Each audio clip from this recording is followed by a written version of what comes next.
नासिर अहमद से एक सवाल पूछना चाहता है और उसको कहता है कि आज तुम्हें सच सच एक बात बतानी होगी। जिस पर वो कहता है कि जी मामू जान बोलिए, अब मुझसे क्या पूछना चाहते हैं।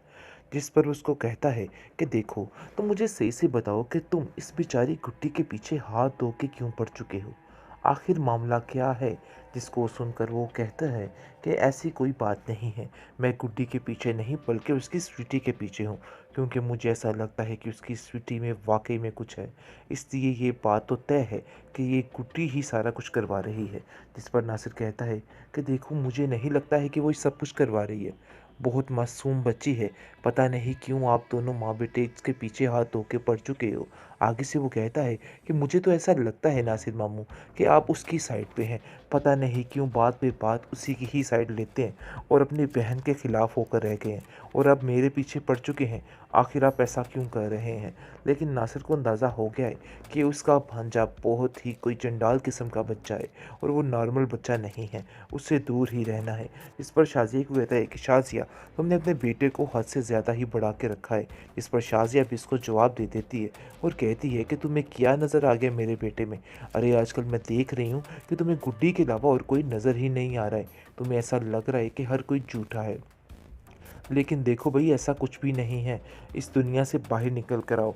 जब तुम्हें गुड्डी ने अपने रंग ढंग दिखाने शुरू किए ना, फिर उस दिन तुम ठीक हो जाओगे। अभी तुम्हें ऐसा लग रहा है कि हम झूठ बोल रहे हैं, लेकिन जब वो तुम्हारे ऊपर वार करेगी ना, फिर तुम्हें समझ आ जाएगी।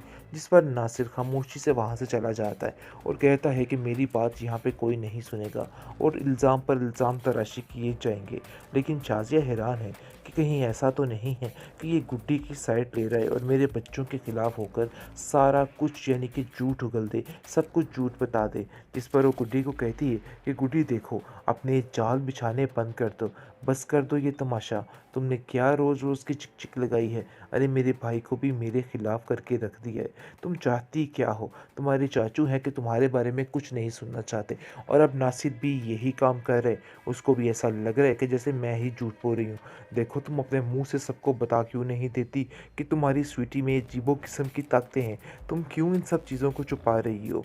मैं तुम्हें बार बार समझा रही लेकिन हूँ कि गुड्डी ठीक हो बहुत जाओ। ज़्यादा परेशान हो चुकी है और उसको समझ ही नहीं आ पा रही। और वो सोचती है कि काश वो अपनी खाला के घर से आती ही ना, उसके पास ही रहती।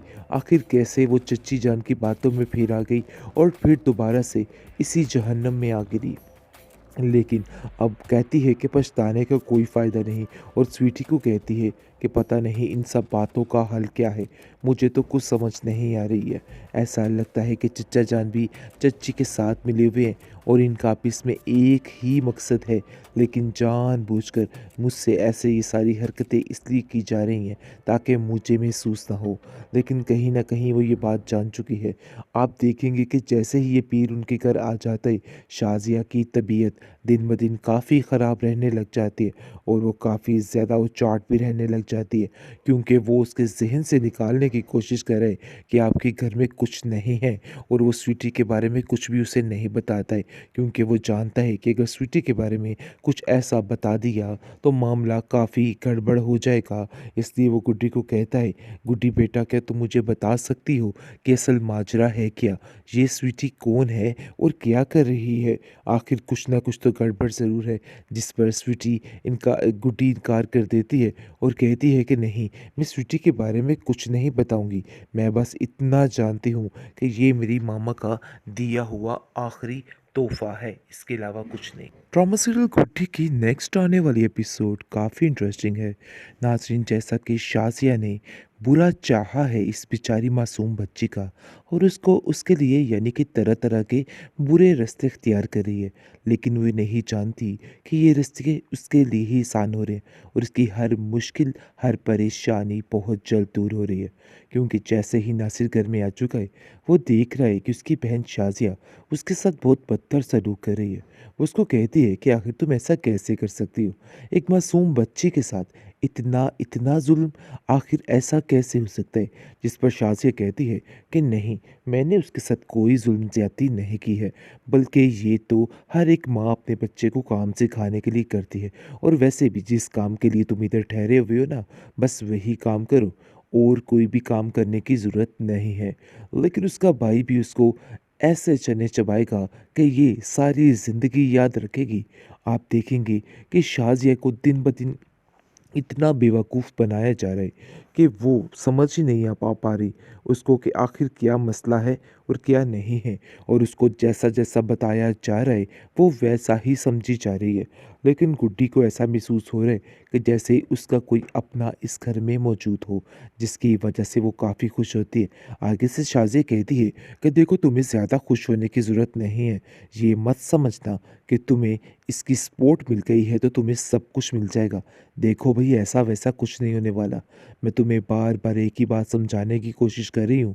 जल्दी-जल्दी अपने काम को निपटाओ और हमारी ज़िंदगियों से दूर हो जाओ। गुड्डी बहुत रोती है और कहती है कि आखिर चच्ची जान मुझसे इस तरह के लहजे में क्यों बार-बार पेश आती हैं? मैं तो उनका बुरा नहीं चाहती हूँ, लेकिन फिर भी ऐसा क्यों होता है? वो अपने चच्चा जान से भी बात करती है कि आखिर मैंने आप लोगों का क्या बिगाड़ा है? क्यों आप लोग मुझसे इतनी नफ़रत करते हैं? जिस पर उसका चचा कहता है कि तुम फ़िक्र मत करो, सब ठीक हो जाएगा। यानी कि उसको तो चालाकी बड़े बेहतरीन तरीके से करनी आती है। लेकिन शाज़िया आउट ऑफ कंट्रोल हो चुकी है और वो थक चुकी है हर बात को सह के। सहने से मुराद है गुड्डी को इस घर में रख के, क्योंकि वो एक पल के लिए भी किसी को बर्दाश्त नहीं कर सकती। ये उसकी बहुत बड़ी मजबूरी है जो कि उसको इस गुड्डी को बर्दाश्त करना पड़े। लेकिन गुड्डी बहुत ज़्यादा परेशान हो चुकी है और उसको समझ ही नहीं आ पा रही। और वो सोचती है कि काश वो अपनी खाला के घर से आती ही ना, उसके पास ही रहती। आखिर कैसे वो चच्ची जान की बातों में फिर आ गई और फिर दोबारा से इसी जहन्नम में आ गिरी। लेकिन अब कहती है कि पछताने का कोई फ़ायदा नहीं और स्वीटी को कहती है कि पता नहीं इन सब बातों का हल क्या है, मुझे तो कुछ समझ नहीं आ रही है। ऐसा लगता है कि चच्चा जान भी चच्ची के साथ मिले हुए हैं और इनका आपस में एक ही मकसद है, लेकिन जानबूझकर मुझसे ऐसे ये सारी हरकतें इसलिए की जा रही हैं ताकि मुझे महसूस ना हो। लेकिन कहीं न कहीं वो ये बात जान चुकी है। आप देखेंगे कि जैसे ही ये पीर उनके घर आ जाता है, शाज़िया की तबीयत दिन ब दिन काफ़ी ख़राब रहने लग जाती है और वो काफ़ी ज़्यादा उचाट भी रहने लग जाती है, क्योंकि वो उसके ज़हन से निकालने की कोशिश कर रहे हैं कि आपके घर में कुछ नहीं है।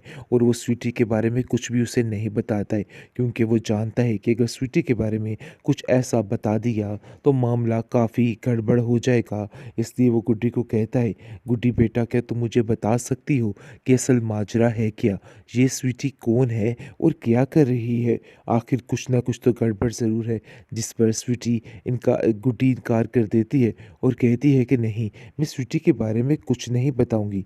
मैं बस इतना जानती हूँ कि ये मेरी मामा का दिया हुआ आखिरी तोहफा है, इसके अलावा